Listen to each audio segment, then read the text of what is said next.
Alec Abeln was kind of strong over the weekend.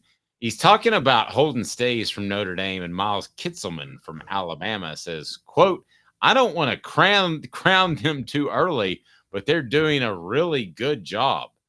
Well, I will go ahead and tell you, in the school of coaching and visiting with the media, they say never start a sentence with, I don't want to crown them too early, because it means you're crowning them too early. It's the third week of spring, Alec. Maybe this is a reminder that you haven't been coaching that long. However, I will say this.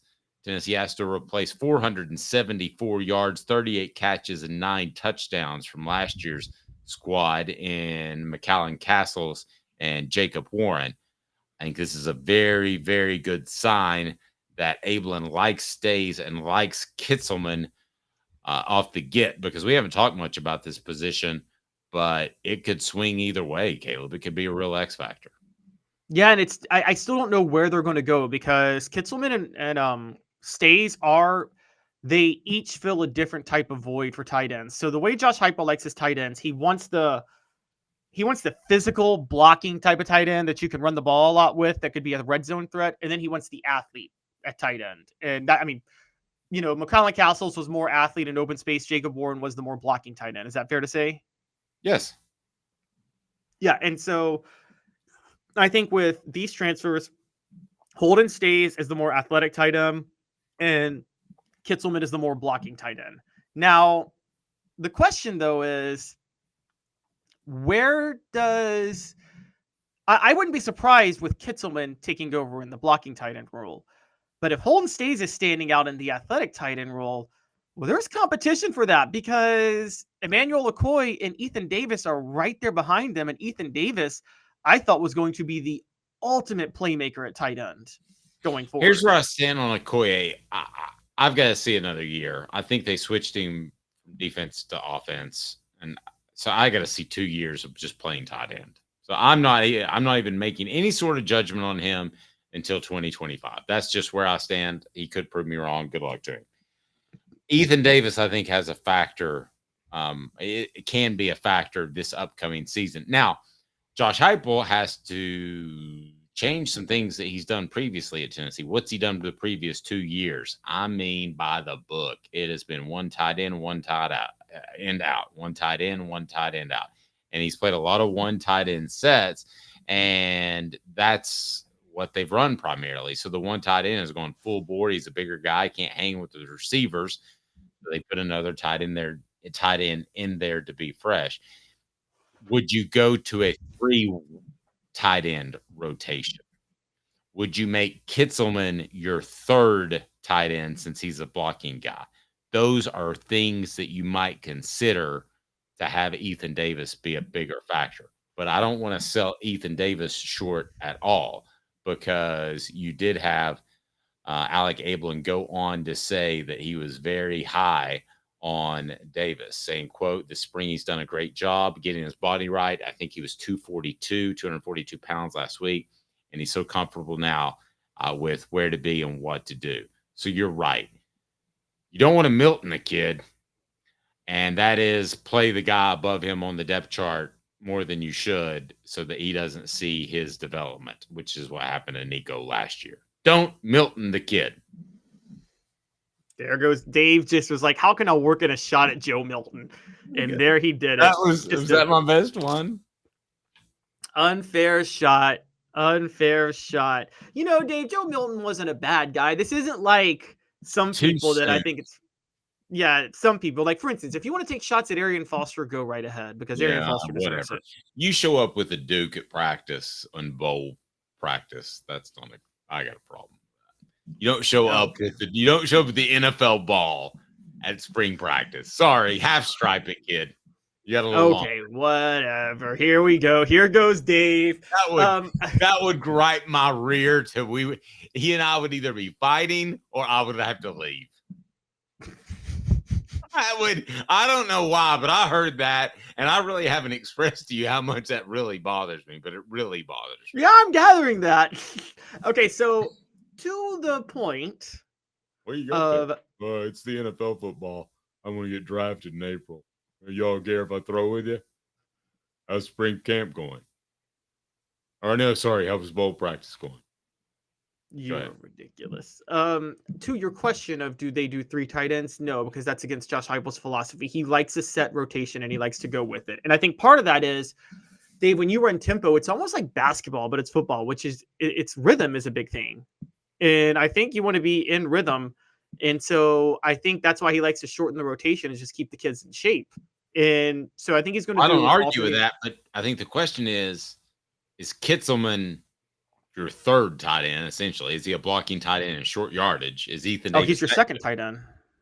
No, I'm asking you, is there a possibility before the end of the year that Kitzelman could be your third blocking tight end because Ethan Davis is so good you can't keep him on the bench? Or is there a possibility that Josh Heupel would extend that rotation to 3 people in order to get Ethan Davis? That's my query. If Ethan Davis is that good, then Holden Staes is going to be on the bench. I mean, that's just how that's going to work out. Either Ethan Davis or Holden Staes is going to play. The other one's going to be on the bench. By the way, I think that's fine. Tennessee I think a lot of times we as analysts and many fans too expect if a player is taken in the transfer portal that they're expected to immediately start and make an impact. I think a lot of times players are taken, Dave, just so coaches have options if one doesn't work out. Okay, but let me play devil's advocate with you. If Jacob Warren was the blocking tight end and the other guy, whether it's Castles or Fant, was the receiving tight end, don't other teams know that, especially when you only play one tight end at a time? I mean, you would be better off with Staes and Davis that could do both than one blocking tight end. I mean, in the perfect world. I don't think you're catching defenses off guard with the tight ends. People know the offense Josh Heupel runs. I think it's more to give one a rest and to give each tight end a rest. Maybe I'm dancing around the point. I'm gonna go ahead and say it. If Ethan Davis is not playing 30 to 40% of the snaps at tight end by game 5, this coaching staff's made a personnel decision. Mistake. I will agree with you on that. Personnel mistake. I'll agree with you on that. But I don't think the use of the personnel is to catch teams off guard. I think it's for them specifically. I think that's the way this offense is oriented. No, I agree. But like when Jacob comes in the game and I'm the defense and I know that they alternate which they do every series, am I not more likely to think of him as a little bit more apt to stay in and run block or pass block than go out? I mean, I think it affects your tendencies. It has to. Maybe, but it hasn't shown itself to do that yet. I mean, to give you a quick rundown, I mean, the most gutsy alternating of personnel in the history of the game was Steve Spurrier alternating quarterbacks to beat Florida State in '97, and he did it every play. And but I am talking specifically about. I mean, you wouldn't argue that it would be best to have 2 Jason Wittens out there as opposed to a David Martin and an Eric Diagu. David Martin's probably the better receiving tight end as a raw athlete than Jason Witten was. Okay. Eric Diagu is probably a better blocking tight end. But I'd rather have 2 guys that are good at one guy or 2 guys that are good at both. Yeah, but Dave, you're talking about Jason Witten. I Jason Witten's the only guy I knew. He could have lined up at left tackle if he wanted to and been a Hall of Fame left tackle, I feel like, if he put on some weight. And because he was that good of a blocker. And he also could have lost some weight and lined up at wide receiver, because he was fast. I mean, he is the most, I say this all the time and people call me crazy, but I think there's an argument for him as the best NFL tight end of all time, just because he actually did what a tight end is supposed to do, which is he was a reliable blocker. And what other receiving tight end was that great of a blocker in NFL history? That's crazy. It's not that crazy. I like it.